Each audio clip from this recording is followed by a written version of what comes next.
नमस्कार। मैं डॉक्टर प्राची शर्मा, प्रवक्ता हिंदी, जिला शिक्षा एवं प्रशिक्षण संस्थान कानपुर देहात से। आज हम लोग हिंदी विषय के अंतर्गत सूरदास का व्यक्तित्व एवं कृतित्व प्रकरण का अध्ययन करेंगे। सबसे पहले हम भक्तिकाल के कृष्ण भक्ति शाखा के महान कवि सूरदास जी के जन्म के विषय में जानते हैं। सूरदास जी का जन्म 1478 ईस्वी में रुनकता क्षेत्र में हुआ था। यह जो रुनकता गांव है, ये मथुरा आगरा मार्ग के किनारे स्थित है। इसमें भी विद्वानों के मतभेद हैं। कुछ विद्वान जो हैं उनका मानना है कि सूरदास जी का जन्म दिल्ली के पास सीही नामक स्थान पर एक निर्धन सारस्वत ब्राह्मण के परिवार में हुआ था। इनकी विद्वता के बारे में सभी परिचित हैं और आज भी, उस समय भी ये विद्वान थे और आज भी इनकी विद्वता की चर्चा होती रहती है। मथुरा के बीच गौ घाट पर ये आकर रहने लगे थे।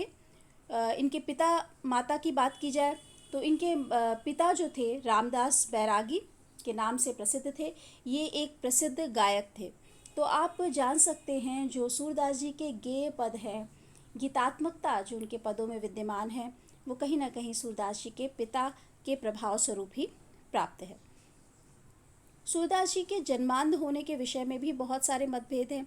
देखिए, प्राचीन काल के कई ऐसे कवि हैं जिनके जन्म, मृत्यु, रचनाओं के विषय में, उनके जीवन के विषय में बहुत सारे मतभेद हुआ करते हैं। उसके पीछे कारण यह है कि कई शोधों के उपरांत या कुछ विद्वान किसी विषय के बारे में अपना मत रखते हैं और उसी से उलट, उसके विपरीत कोई जो दूसरे विद्वान हैं वह अपना मत रखते हैं। तो ये मतभेद चलते ही रहते हैं। इसी प्रकार ये सूरदास जी जन्मांध थे या नहीं थे, इस विषय में भी बहुत मतभेद है। कुछ लोगों का मानना है हाँ, ये जन्म से नेत्रहीन थे और कुछ लोग ऐसा नहीं मानते हैं। प्रारंभ में सूरदास जी आगरा के समीप गौ घाट पर आकर रहने लगे थे। यही वह स्थान है जहाँ पर उनकी भेंट वल्लभाचार्य जी से हुई और वे उनके शिष्य बन गए। जानते हैं, जो कथा आती है वह यह है कि वल्लभाचार्य जी गौ घाट पर आए और वहाँ पर सूरदास जी ने दैन्य का एक पद, दीनता का, विनय करता हुआ, याचना करता हुआ एक पद गा करके सुनाया। तो उनका जो व्यक्तित्व था सूरदास जी का और उनकी जो क्षमता थी, उनका कौशल था, उनके गुण से वो प्रभावित तो हुए, लेकिन एक सच्चे गुरु के भांति, यानी कि यदि अगर वल्लभाचार्य जी ना मिले होते तो सूरदास इस रूप में हमारे सामने नहीं होते। तो सच्चे गुरु की भांति जानते हैं वल्लभाचार्य जी ने क्या कहा? उन्होंने कहा उस दीनता के पद को सुन करके कि सूर होके ऐसे काहे को घिघियात हो। घिघियात माने याचना करते हो, और सूर का मतलब होता है शूरवीर।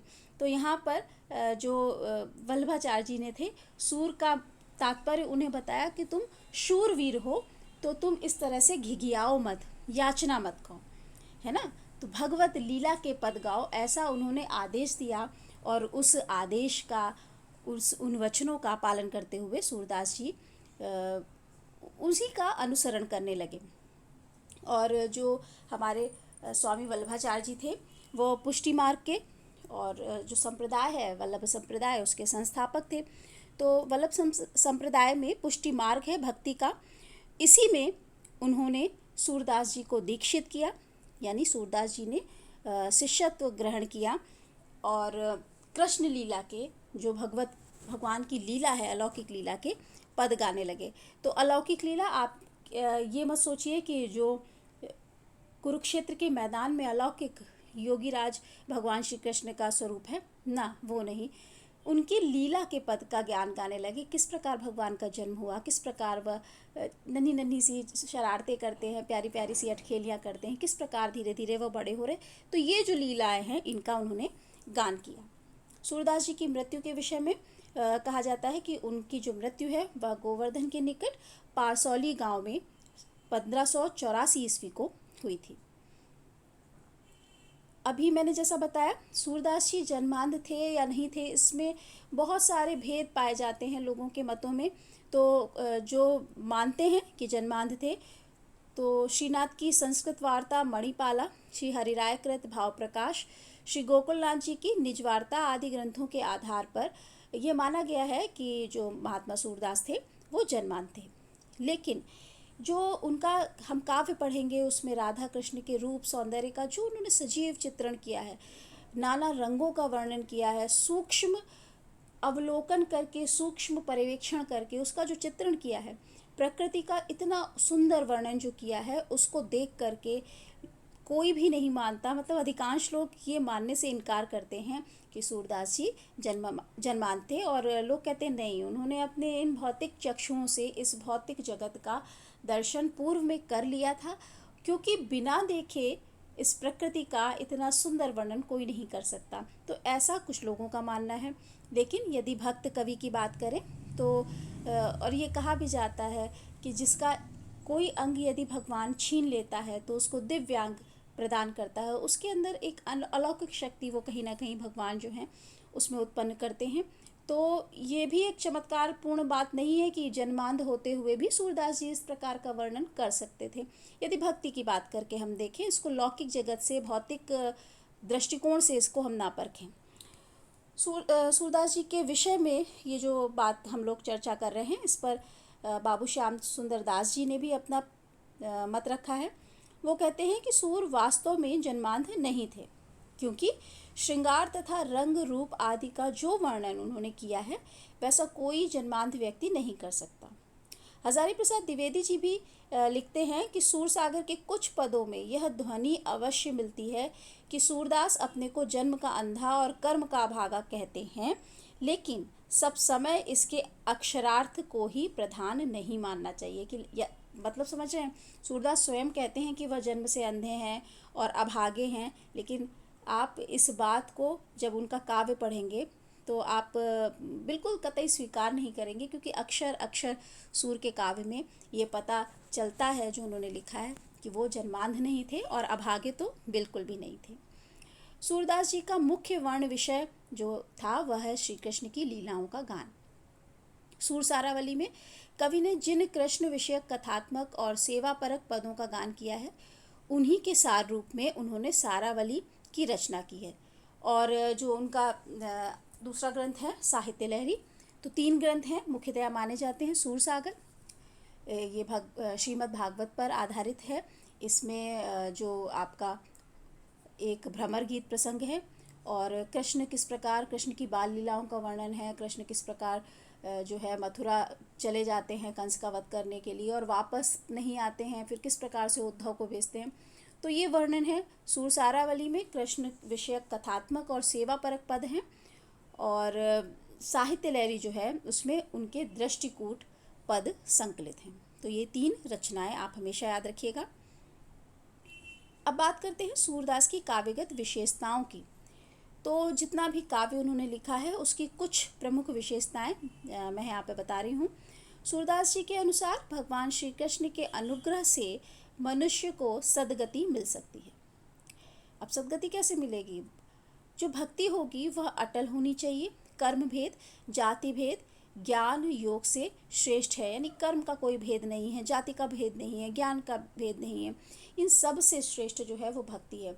और अगर आप देखें जो वल्लभाचार्य जी थे, उनके जो शिष्य थे, उसमें कोई कुर्मी जाति का था, तो कोई ब्राह्मण जाति का था, कोई शूद्र जाति का था। तो ये जातियाँ मनुष्यगत हैं, मनुष्यों द्वारा निर्मित की गई हैं।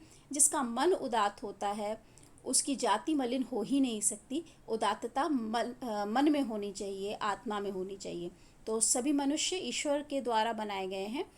मलिनता ही मेरे दृष्टिकोण में व्यक्ति को नीची जाति का बना सकता है, उसकी सोच की मलिनता, उसके हृदय की मलिनता।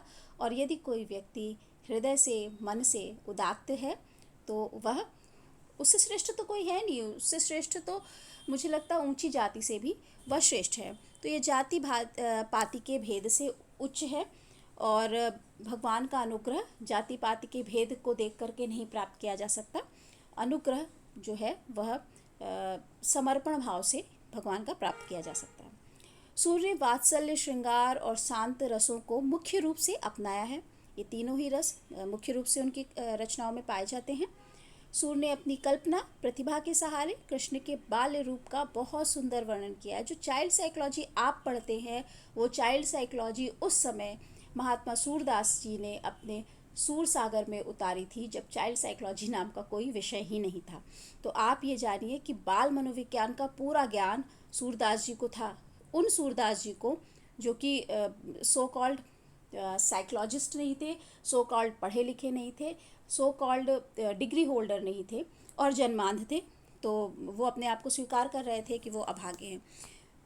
बचपन की जो लीलाएं हैं, किस तरह से माता के साथ भगवान अठखेलियाँ करते हैं, किस तरह से बाल सखाओं के साथ अठखेलियाँ करते हैं, किस प्रकार की सोच एक छोटे से बच्चे की होती है और किस प्रकार से उसको ट्रीट करती है माता, किस तरह से उसको सही रास्ते पे लेकर के आती है माँ यशोदा, ये सारा जो चित्रण है वो उनकी बौद्धिक प्रखरता को प्रदर्शित करता है। कि और उनके बारे में कहा भी जाता है, आचार्य शुक्ल जी कहते हैं कि श्रृंगार और वात्सल्य का सूरदास जी कोना कोना झांक आए हैं। इस वाक्य को आप याद रखिएगा, ये कई बार परीक्षाओं में पूछा जाता है कि किसने कहा, तो श्रृंगार और वात्सल्य का वो कोना कोना झांक आए हैं, मतलब कुछ भी शेष रहा ही नहीं है उसके पश्चात के कवियों के लिए लिखने के लिए, वो सब कुछ उसमें जो बाल मनोविज्ञान का है चित्रण उसमें है। बालक की चपलता, स्पर्धा, मनोवैज्ञानिक वर्णन उन्होंने अपने इस काव्य में किया है। किस प्रकार से बच्चा आकांक्षा करता है, तो विश्वव्यापी जो, ऐसा नहीं कि ये इंडियन चाइल्ड है, ये विश्वव्यापी जो बाल स्वरूप है उसका वर्णन उन्होंने किया है। बाल कृष्ण की एक एक चेष्टा के चित्रण में कवि ने कमाल कर दिया है। देखिए एक एग्जाम्पल मैंने लिया है, उदाहरण देखिए। मैया कबही बढ़ेगी चोटी, कितनी बार मुहि दूध पियत भई, यह अजहू है छोटी। छोटे से कृष्ण को माता यशोदा दूध पीने को कहती हैं, और दूध तो जैसे आज नहीं पीते हैं बच्चे, तब भी नहीं पीते थे, और वो नट जा रहे हैं, मना कर रहे हैं। और माँ क्या कहती है कि तुम दूध पियोगे तो तुम्हारे केश, तुम्हारी देखो छोटी छोटी सी हो रही है ना, ये जो बलदाऊ की चोटी जैसी तुम्हारी भी चोटी मोटी हो जाएगी। तो रोज रोज ये सुनते सुनते अब कृष्ण जी क्या कहते हैं, मैया कब ही बढ़ेगी चोटी, मेरी चोटी कब बढ़ेगी, कितनी बार मुझे दूध पियत भाई, यह अजहू है छोटी, कितनी बार मुझे दूध पीते पीते हो गया, ये आज भी है छोटी। इसके आगे की लाइन यही है ना, तू तो कहत बल की वेणुसम हुई है मोटी चोटी, तो तुम तो कहती थी कि बलदाऊ जैसी जैसी चोटी उनकी है वैसी ही मेरी हो जाएगी, लेकिन वो तो नहीं बढ़ रही है। तो ये देखिए किस प्रकार से हट करते हैं। सूर के कृष्ण प्रेम और माधुर्य प्रतिमूर्ति हैं, जिसकी अभिव्यक्ति बड़ी ही स्वाभाविक और सजीव रूप में सूरदास जी ने की है। कोमलकांत पदावली, भावानुकूल शब्द चयन, सार्थक अलंकार योजना, धारा प्रवाह, धारावाही प्रवाह, संगीतात्मकता, सजीवता सूर की भाषा में है। भाषा जैसे बोलती है, भाषा जैसे कि चित्र के समान, जिस प्रकार से कैनवास में चित्र बिखर जाता है, उसी प्रकार से वो चित्रांकन उन्होंने अपनी भाषा के माध्यम से किया है। उसको देख करके तो यही कहना पड़ता है कि सूर्य ने ही सर्वप्रथम ब्रजभाषा को साहित्यिक रूप में प्रतिष्ठापित किया है। सूर ने भक्ति के साथ श्रृंगार को जोड़कर उसके संयोग वियोग पक्षों का जैसा वर्णन किया है वैसा अन्यत्र कहीं भी प्राप्त नहीं होता। आप पूरा साहित्य उठा करके देख लें, सभी विद्वान इसको मानते हैं। विनय के पद भी उन्होंने लिखे हैं और दास्य भावना के पद भी लिखे हैं। विनय मतलब अनुनय विनय करते हैं, भगवान से याचना करते हैं, भगवान के वो सखा के रूप में भी हैं, भगवान के मित्र के रूप में भी हैं और भगवान की दास के रूप में भी हैं। और जब वो दास्य भावना के पद लिखते हैं तो जो हमारे तुलसीदास की जो भक्ति है वो दास भावना की है, तो वहाँ पे वो आगे बढ़ जाते हैं, लिखते हैं, हमारे प्रभु अवगुण चित्त न धरो, समदर्शी हैं मान तुम्हारो सोई पार करो। भगवान से प्रार्थना करते हैं सूरदास जी इस पद में, दास्य भावना का पद है कि मेरे अवगुणों को हे प्रभु अपने चित्त में, अपने हृदय में धारण नहीं करिएगा। क्यों? क्योंकि आप तो समानदर्शी हैं, समदर्शी हैं। तुम्हारा मन कैसा है? समदर्शी है। तो जैसे तुम हो उसी प्रकार से अन्य की तरह मुझे भी देखो, मेरे अवगुणों का ही अवलोकन नहीं करो। प्रेम के स्वच्छ और मार्जित परिमार्जित रूप का चित्रण भारतीय साहित्य में अगर कहीं किसी कवि ने किया है तो वो महात्मा सूरदास हैं। ये उनकी विशेषता है। वियोग के समय राधिका का जो चित्र सूरदास ने चित्रित किया है वह इस प्रेम के योग्य है। मतलब जो वात्सल्य का भी उन्होंने वर्णन अनोखा किया है। और प्रेम की जब बात आती है तो संयोग पक्ष वियोग पक्ष वो अलग सा वर्णन है, उसमें कहीं भी अश्लीलता नहीं है, आप उसको पढ़ करके भाव विभोर ही होंगे। सूर ने यशोदा माता के शील गुण आदि का सुंदर चित्रण किया है। उनके सौंदर्य का भी, माता के सौंदर्य का भी वर्णन किया है, लेकिन उस सौंदर्य के वर्णन में हमारे मन में माता के प्रति समर्पण भाव दिखाई पड़ता है। वात्सल्य और ममता जो माँ के हृदय में होती है और बच्चा उसको जिस प्रकार से देखता है, वो वहाँ पे कहीं ना कहीं दृष्टिगोचर होता है। सूर का भ्रमर गीत वियोग श्रृंगार का ही उत्कृष्ट ग्रंथ नहीं है, बल्कि उसमें सगुण और निर्गुण का भी विवेचन हुआ है। विशेषकर उद्धव गोपी संवादों में हास्य व्यंग के अच्छे अच्छे छींटे मिलते हैं। सूर्य काव्य में प्रकृति सौंदर्य का सूक्ष्म सजीव वर्णन मिलता है। देखिए, एक लौकिक कहानी है संयोग और वियोग की, आप उस दृष्टि से इसका अध्ययन कर सकते हैं कि कृष्ण ब्रजवासियों को छोड़ करके चले गए, तो पहले उनके संग रहते थे, उनके संग रास लीला रचाते थे, लीलाएँ रचाते थे, गैया चराते थे, तो कितनी सारी लीला अपने बाल सखाओं के संग की है, गोपियों के साथ की है, और फिर वो छोड़ करके चले गए।